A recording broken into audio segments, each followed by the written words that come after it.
Bom dia, boa tarde ou boa noite. Meu nome é Laerte Miguel e eu e mais 3 colegas aqui do grupo vamos falar um pouco sobre a esgrima. Bom, antes de tudo, vamos falar um pouco sobre a origem da esgrima. A esgrima é considerada como o esporte mais antigo do Ocidente. Acredita-se que é na pré-história, quando o homem se utilizava de armas para ataque e defesa de animais, que é encontrada a origem da esgrima. Passada a fase da caça e da coleta, houve a evolução das armas, o que fez da luta com armas brancas um meio de combate, que somente foi deixado em segundo plano após a utilização de armas de fogo. Logo após esse período, a esgrima começou a evoluir como modalidade esportiva. Oi galera, meu nome é Arthur. Bom, falando de armas, atualmente são utilizados apenas 3 tipos de armas, que são florete, espada e o sabre. Primeiro, florete é uma das armas mais populares assim entre os esgrimistas, por conta da sua leveza e do seu tamanho, que se mede assim aproximadamente 90 centímetros, e por conta disso ela é bastante indicada para os iniciantes. Segundo, a espada é uma arma bastante dura e que protege toda a parte do corpo do adversário. Por isso, o esgrimista deve se posicionar mais verticalmente, o que faz da espada um instrumento mais apropriado às pessoas mais altas. Terceiro, o sabre é a mais flexível das três, portanto, é a mais rápida, é empunhada pelos esgrimistas mais atléticos e pode atingir tudo da cintura para cima, tanto com a ponta, tanto com a lâmina. Regras das armas. Primeiro, florete. Podem participar homens e mulheres. A zona de toque é no tronco e só vale como toque se for com a ponta do florete. Segundo, espada. É igual florete.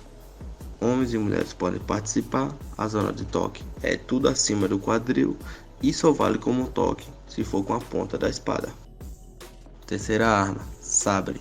O ponto é válido quando a arma toca com a ponta ou com a lâmina em qualquer região do corpo acima dos quadris. No século XV e XVI, a esgrima se intitulou-se como um esporte, sendo reivindicada pela Itália e Alemanha. Destinada a atletas com deficiência locomotora, a esgrima em cadeira de rodas surgiu em 1953 e foi aplicada originalmente pelo médico alemão Ludwig Guttmann, o pai do movimento paralímpico.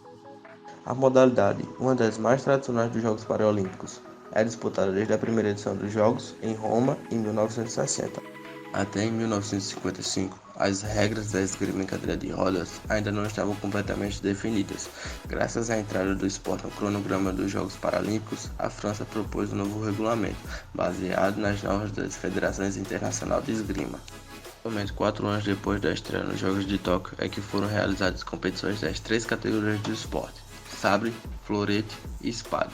A princípio, as mulheres não podiam competir, apenas florete. A partir de 1972, elas começaram a disputar também na espada. As principais regras da esgrima se alternam entre as classificações, são elas que definem a superfície válida e os meios para a pontuação, assim como pormenores. Entre os aspectos gerais, há o impedimento do esgrimista sair da pista, que é o local onde estão disputando o combate. Pelo fundo, sobe a penalidade de apenas 1 ponto para o adversário. Outra questão é derrubar a arma. Se ela acontecer durante um ataque de um adversário que virar um golpe válido, o golpe vale ponto. Já se a arma é derrubada antes de um movimento, a partida é paralisada para o reposicionamento dos oponentes, ambos com as suas armas novamente empunhadas.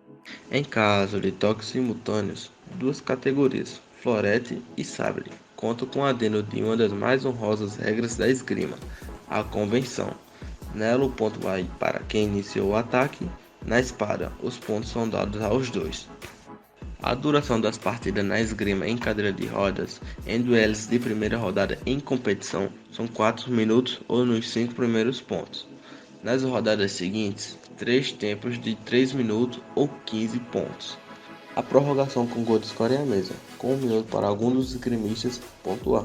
Bom, e quais são os equipamentos da esgrima? São armas, traje, fios e capas elétricas e itens de segurança.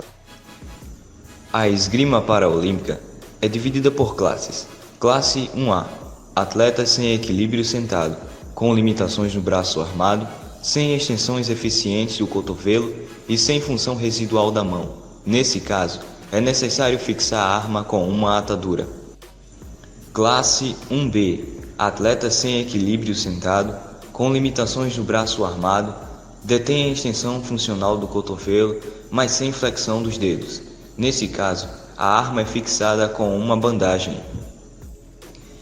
Classe 2, atletas com total equilíbrio sentado, com braço armado normal, paraplegia do tipo T1, T9 ou tetraplegia incompleta com as sequelas mínimas no braço armado e bom equilíbrio sentado.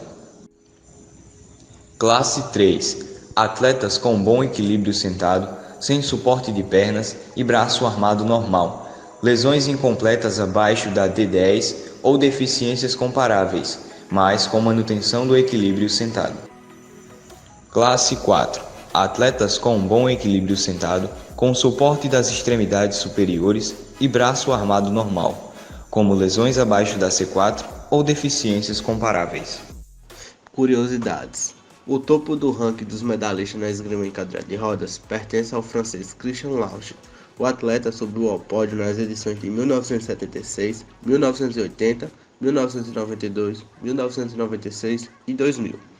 Apesar de não ter o maior número de pódios nos Jogos Paralímpicos, atrás do compatriota André Reinhardt e do italiano Roberto Marson, Lauch ainda figura em primeiro lugar por ter uma medalha de prata a mais que Reinhardt.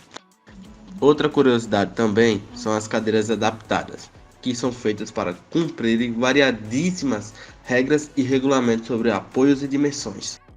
Outra curiosidade, se a cadeira de rodas se mover ou o esgrimista se levantar um pouco, o combate é parado pelo árbitro e reiniciado depois da situação, e depois volta tudo ao normal.